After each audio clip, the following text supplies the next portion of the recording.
Well, we are going to wrap up our series from Exodus today. And so if you want to find your way to Exodus 19,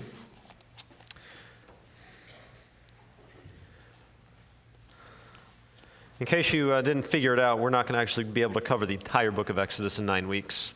But we're going to cover chapters 19 through 32 today. So get ready.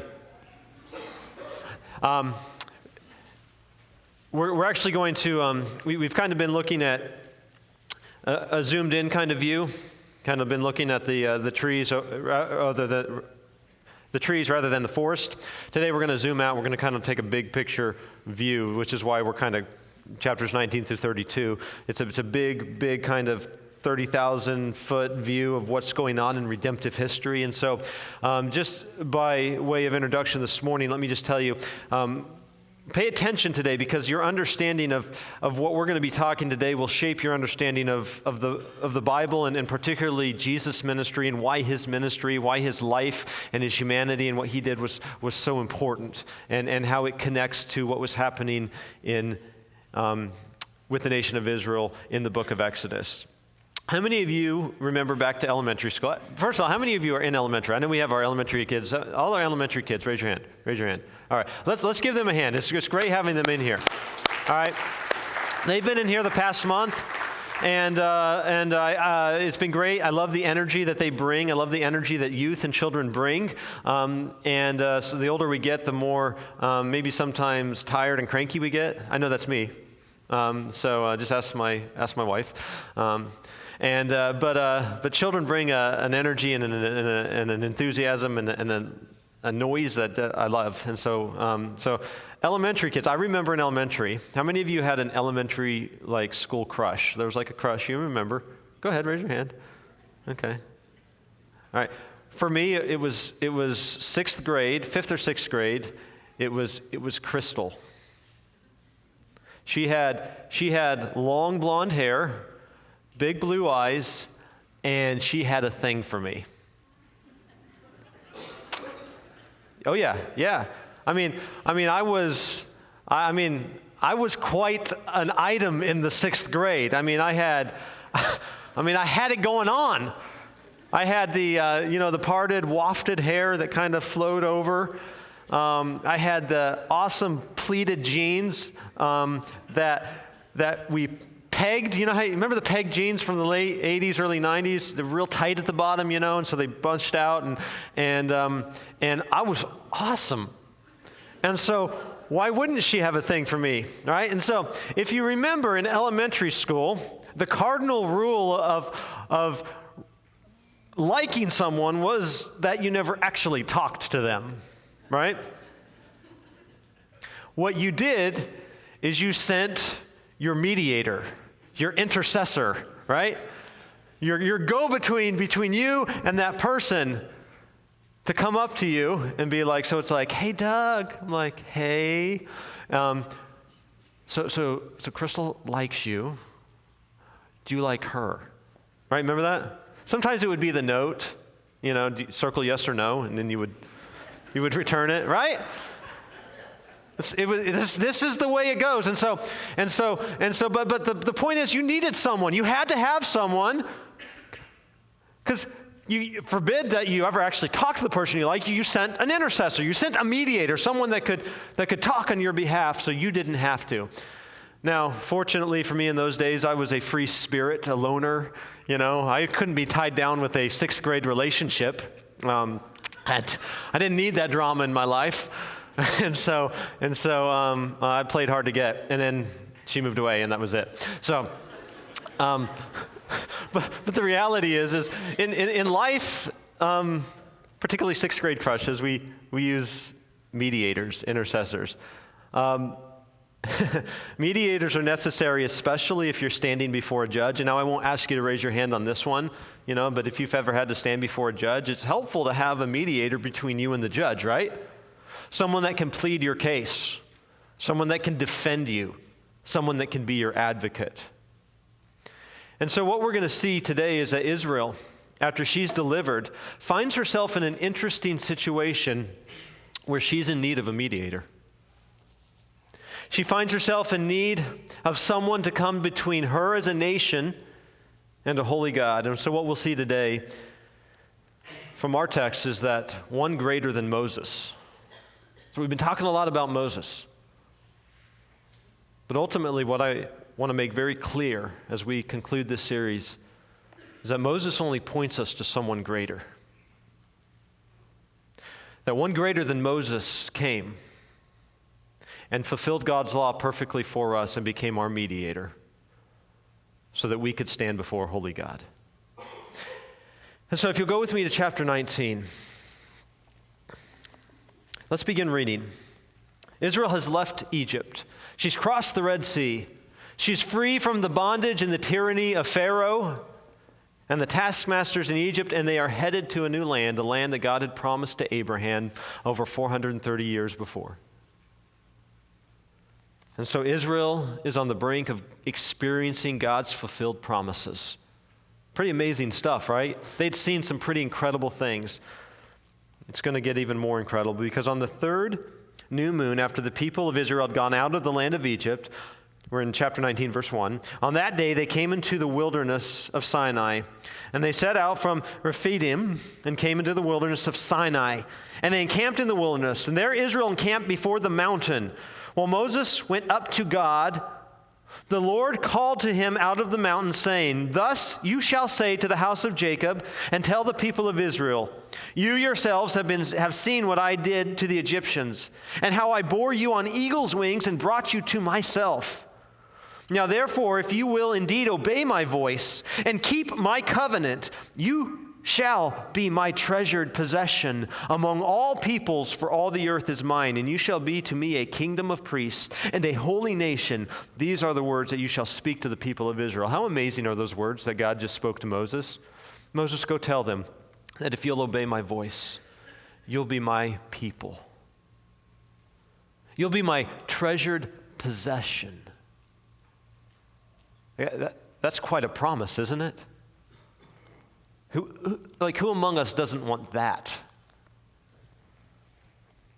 Verse 7, so Moses came and called the elders of the people and set before them all these words that the Lord had commanded him.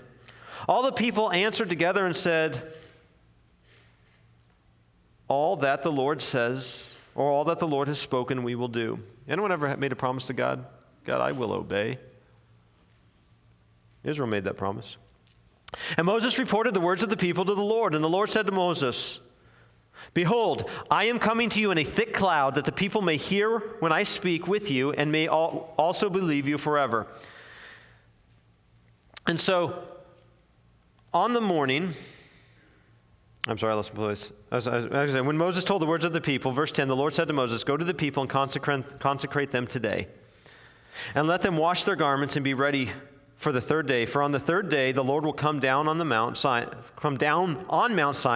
in the sight of all the people, and you shall set," now pay close attention, Yahweh's speaking, God is speaking, he says, "and you shall set limits for the people all around, saying, take care not to go up into the mountain or touch the edge of it. Whoever touches the mountain shall be put to death."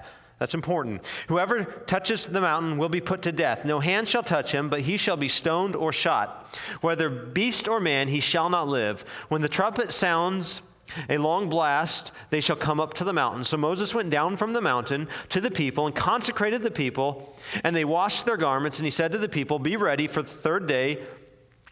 Do not go near a woman." So what's happening is this. God is coming to Moses, and God is about to enter into a significant relationship with the nation of Israel. He's about to enter into a covenant with them. So over 400 years earlier, God comes to Abraham and says, "Abraham, I'm going to do something for you. I'm going to make a covenant with you. The land, the offspring, and the blessing." And we've been talking about that for the past 9 weeks. And God promised Abraham that he would do those things for Abraham. All Abraham had to do was what? Believe. So God was coming to Abraham over 400 years earlier saying, "I will do this, Abraham." And in that ceremony where the animal halves are split in half in Genesis 15, the smoking fire pot passes through. That's the image of God passing through, swearing the oath that God will keep his covenant with Abraham. And so God's about to enter now into another covenant with Israel. And as part of that covenant, one of the things that God does is he displays his holiness. Now, this is really important because God needs to be very clear in the fact that he's a perfect God, that he's a holy God, that he is perfectly righteous. There is no evil, there is no sin within him. The very nature and the character of God is that he is holy. And so God is coming to them, and there's this mountain in the desert called Sinai, and this is where God is going to meet with his people Israel, and God is going to cut a covenant with them. And so the first thing, though, that God does is God proclaims and declares his holiness. And the way that he does that is through this cloud that comes down and then the limits that are set around that mountain, to the point where God says, do not let anyone come near the mountain and touch it lest they die. Now, why is that significant? Because we are sinful men and women, and he is a holy God. And as sinful men and women, we cannot enter the presence of God and live. And so God is very clear to show that he is holy and he is set apart from sinful men and women, so that when we sin, there is a gap, there is a chasm between God and us, so that we cannot enter as sinful men and women into the presence of a holy God and live. And so God displays his holiness, and we see that. And he warns the people in verse 21, lest they break through to the Lord and look, and many of them perish. And so God, first of all, comes to Sinai and sets the boundaries, shows his holiness, shows that there's a distinction and a separation between a holy God and sinful people. And then God, if you read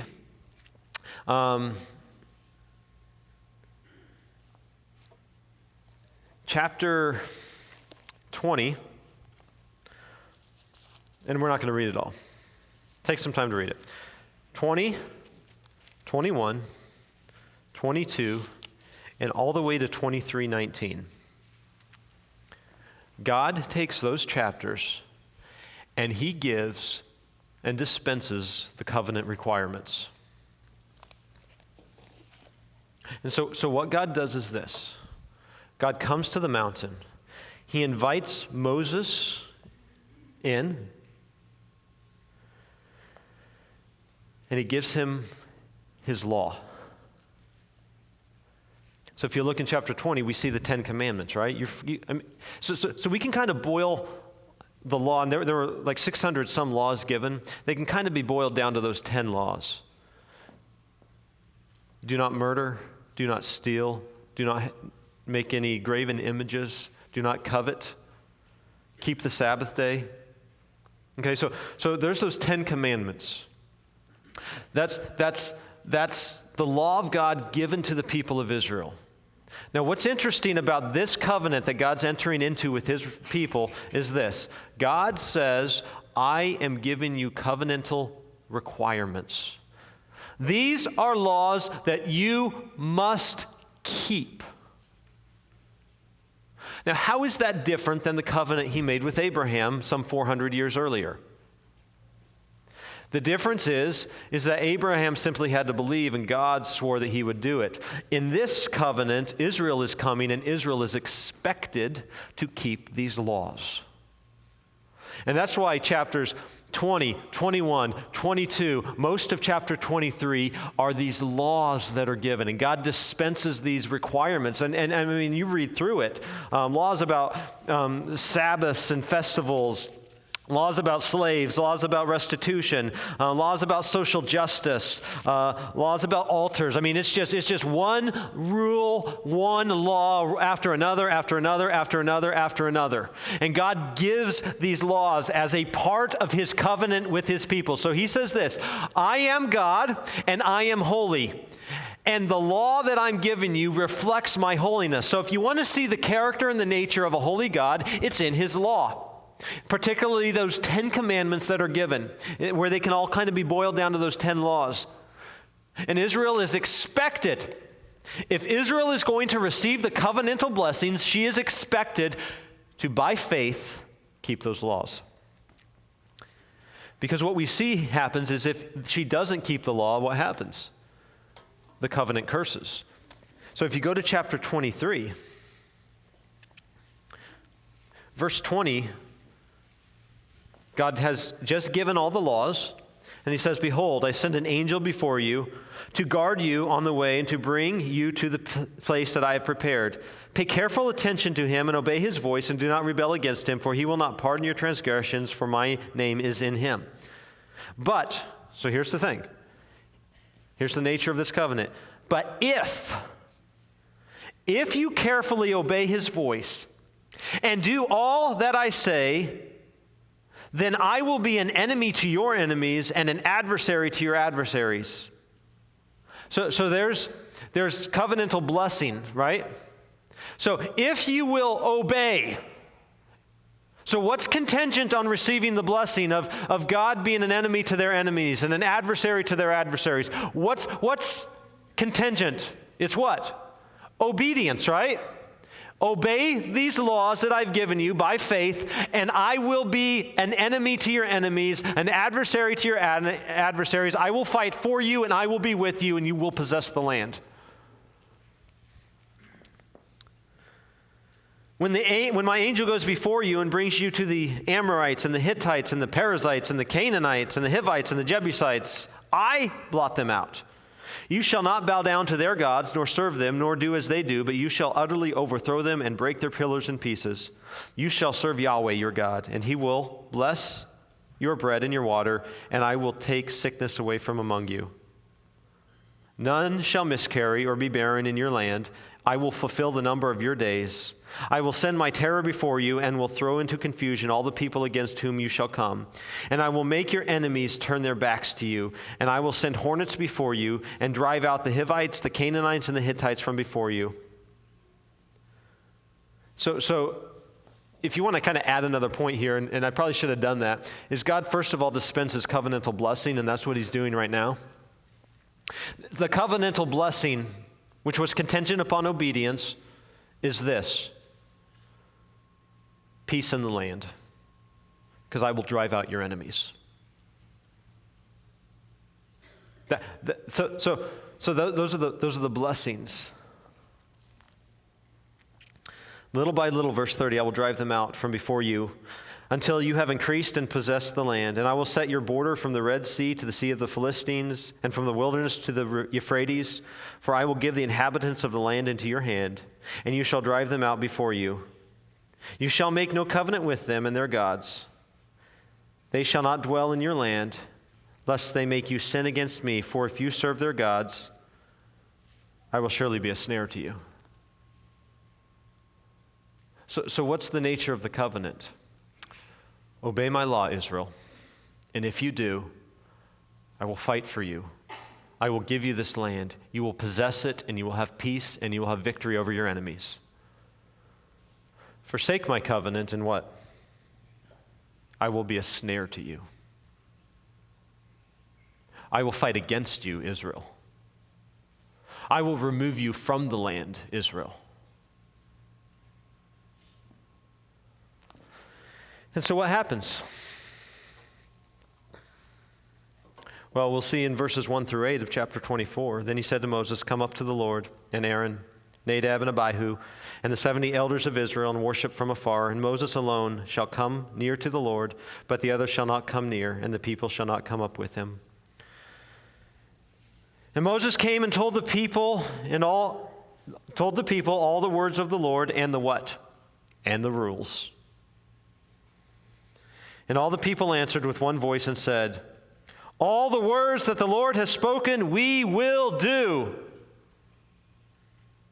When Moses wrote down all the words of the Lord, he arose early in the morning and built an altar at the foot of the mountain and 12 pillars according to the 12 tribes of Israel. They're about to enter into a ceremony where they're going to ratify and swear an oath to keep this covenant. So do you see what's happening? God comes to his people. He displays his holiness. He gives the covenant requirements. He gives the covenantal blessings and curses, and now there's a ceremony going to take place whereby they're going to officially enter into this covenant. And he set young men, verse 5, of the people of Israel who offered burnt offerings and sacrificed peace offerings of oxen to the Lord. And Moses took half of the blood and put it in basins, and half of the blood he threw against the altar. Then he took the book of the covenant and read it in the hearing of the people. They said, Here's the ceremony. All that the Lord has spoken we will do, and we will be obedient. And Moses took the blood and threw it on the people and said, Behold, the blood of the covenant that the Lord has made with you in accordance with all these words. And on that day, Israel entered into a covenant with God, whereby Israel is the ones swearing the oath that they will do this. And as part of this ceremony, the sacrifice is given and the blood is sprinkled on the people. And they swear all of these things we will do. They're convinced, like they're in. They're in. They're committing. They're going to do it. They're going to obey this law. They have all of the motivation. They have all of the intention of we're going to do this. And they swear before God, and they enter into this relationship with God whereby they swear, we will do this, God. Have you ever been there? You ever tried to make a commitment to God? I'm going to do this, God, or I'm going to do better, God, or I'll never do that again, God. Anyone ever been there? I've done that. Like, I've made all kinds of promises to God. I've made all kinds of commitments to God. So I identify with the nation of Israel here because they're like, yes, we're going to do that. God's delivered us, and we are going to keep his covenant. Then some more rules are given, requirements given regarding their worship. So God's very specific about his worship and how they are to worship him and how the priests in chapter 28 are to dress. And then he consecrates the priests. And so these chapters all the way really through 32 revolve around how Israel is to now worship Yahweh with the temple and the priests. And so they're given the law. They swear that they will keep it. They're in this covenant with God whereby they must obey, and if they obey, they receive the covenantal blessings. If they disobey, they receive the covenantal curses. Now they have the instructions on their worship. So they're ready to go, right? Like, let's go. This is great. This is a great start, isn't it? We're in, and God's delivered us, and we're going to be thriving in the land. And like, it seems so easy, doesn't it? Just obey God, and he'll fight for you. Do what he says. Trust in him. Have faith in him. He'll be with you. He'll give you the blessings, right? It seems easy, doesn't it? Why do we have such a hard time obeying God? Like, we can get on Israel here because they're going to blow it. It's like 4 chapters later, and it's like they... Well, read with me, chapter 32.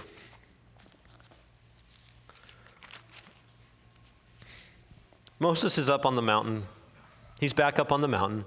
So Moses kind of has this up-down experience where he's communicating to God and then communicating to the people. Moses is back on the mountain. He's been on the mountain for 40 days and 40 nights. That's not insignificant, actually. We're going to get to that. But he's been up there for 40 days and 40 nights. And he's putting the law on the stone tablets. And when the people saw that Moses delayed to come down from the mountain, the people gathered themselves together to Aaron and said to him, Up, make us gods who shall go before us. Like seriously, Israel? What happened to all of these things we will do? What happened to that? You can't even get 10 chapters later, and they're like, Aaron, make us an idol. Like, what was rule number 1? Do not make a graven image. Like, let's make a graven image. So it sounds so easy. Like, obedience in theory, in our mind, just sounds so easy, doesn't it? Why is it so hard? And it's not just Israel, it's all of us, isn't it? But isn't Israel, and isn't God using the covenant he's making with Israel to show us that no matter how hard we try, we can't obey God? Not good enough. And so Israel says, Aaron, make us an idol.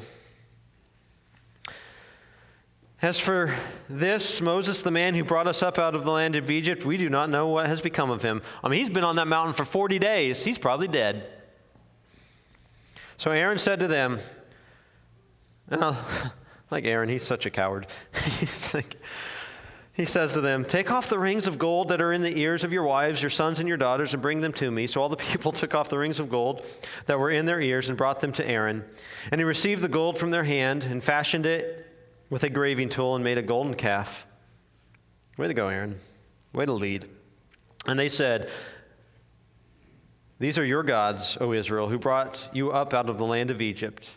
And when Aaron saw this, he built an altar before it, and Aaron made a proclamation and said, "Tomorrow shall be a feast to the Lord." And they rose up early the next day and offered burnt offerings and brought peace offerings, and the people sat down to eat and drink and rose up to play.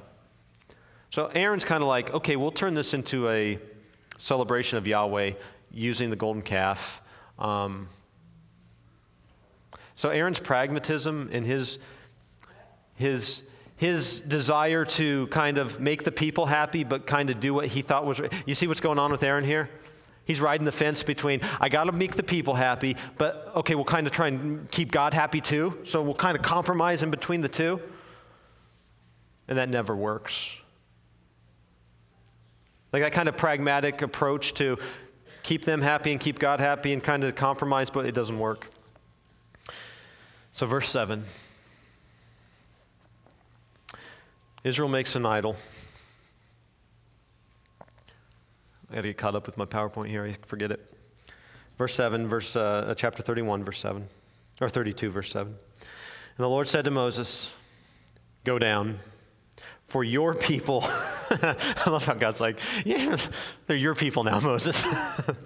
like when my kids, like when my wife calls me up and my kids are, giving problems, they're like, "Your son." I'm like, now he's my son. Right? So God's like, your people whom you brought up out of land. I can imagine Moses like, I don't know, it's your, but it's funny to me how your people you brought up out of the land of Egypt have corrupted themselves. They have turned aside quickly out of the way that I have commanded them.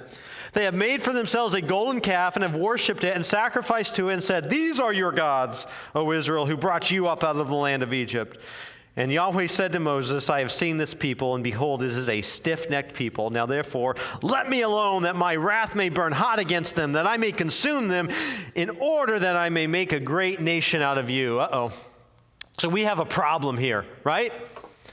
We have Israel, all of these things we will do. Hey, Aaron, can you make us an idol so that we can worship it and give, right? So God's like, no. No. Moses, your people that you brought out, I'm not even calling them my people anymore. They're rebellious, they're stiff-necked, they've already violated my law, they've already turned against me. He says, I'm going after them, Moses, and my wrath is hot against them, and I am going to consume them. I am done with them. And I'll start over with you, Moses. We'll start this whole thing over. Now, interesting theological point here. Because some people can read this and be like, what? God seems a little schizophrenic here, right? Let's just be honest, all right? Can we be honest with what's happening here? Doesn't God seem like faithful? I'm going to keep my covenantal promises I made to Abraham, Isaac. Like that's been the narrative so far. I remember my covenant I made with Abraham, Isaac, and Jacob, right? It's like just been like faithfulness, and yes, I'm going to keep these promises, and all of a sudden it's like, I'm going to kill them all. So what's going on here? What is God doing? Because a lot of people look at this and say, I don't know what kind of a God that is. I mean, he seems like one minute he's faithful, next minute he wants to kill him. Like, what kind of a God is that? And that's, like, you got to wrestle with this. Like, there's some difficulty in the Old Testament that makes you wrestle, and so you got to ask, what's going on here? Well, notice what happens, because I think it's really clear what happens. If you read verse 11, it says, "But Moses implored the Lord his God and said, O Lord, why does your wrath burn hot against your people whom you have brought out of the land of Egypt with great power and with a mighty hand? Why should the Egyptians say, with evil intent did he bring them out, to kill them in the mountains and to consume them from the face of the earth?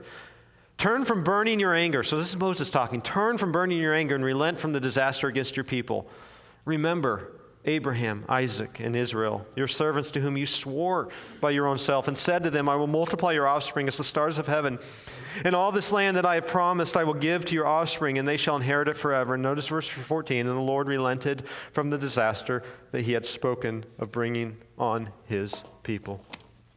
So Moses intercedes on behalf of Israel. So is Moses the one with a level head here saying, hey, God, calm down. Don't overreact. God's like, okay, you're right, Moses. Thanks, Moses. If it weren't for you, I would have blown it. Like, is that what's happening here? Well, no. Because if we believe that God's a sovereign God, we know that God knew what was going to happen. He knew that Israel, listen, God knew he would give that law and Israel would violate it right away. God knew that. And so what God does, as part of his character and his nature, is he does what? He has wrath against sin. And what we have here is a picture in the Old Testament of someone coming in between the sinner and a holy God and becoming a mediator, becoming an intercessor. So that Moses in this moment gives us a picture of one who would stand between us and a holy God, that there would be a mediator, someone who would intercede on behalf of the people to say, God, your covenantal promises are that you would give the land, the offspring, and the blessing.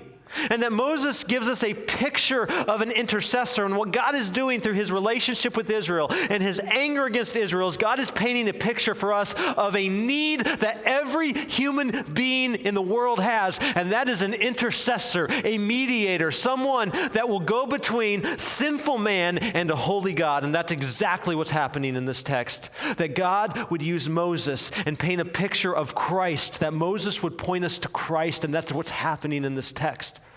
That Moses is that intercessor that we need. That Moses is that intercessor, that mediator that Israel had to have in that moment because she had sinned and she had violated the law. And God in his righteous wrath was going to destroy, but for what? But for a mediator.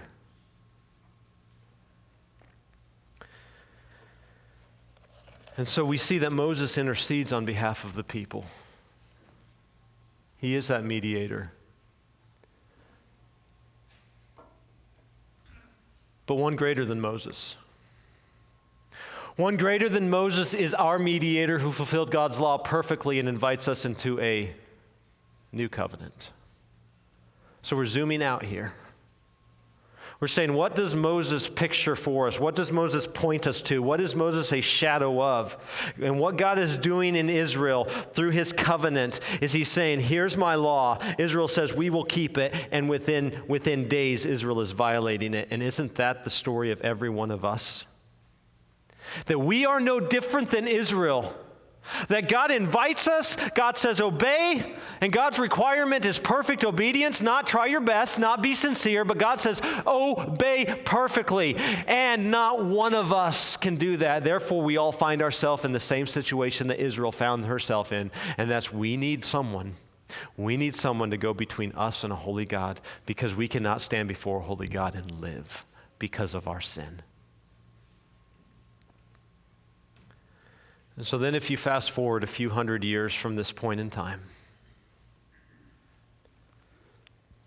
and you go to Matthew chapter 5.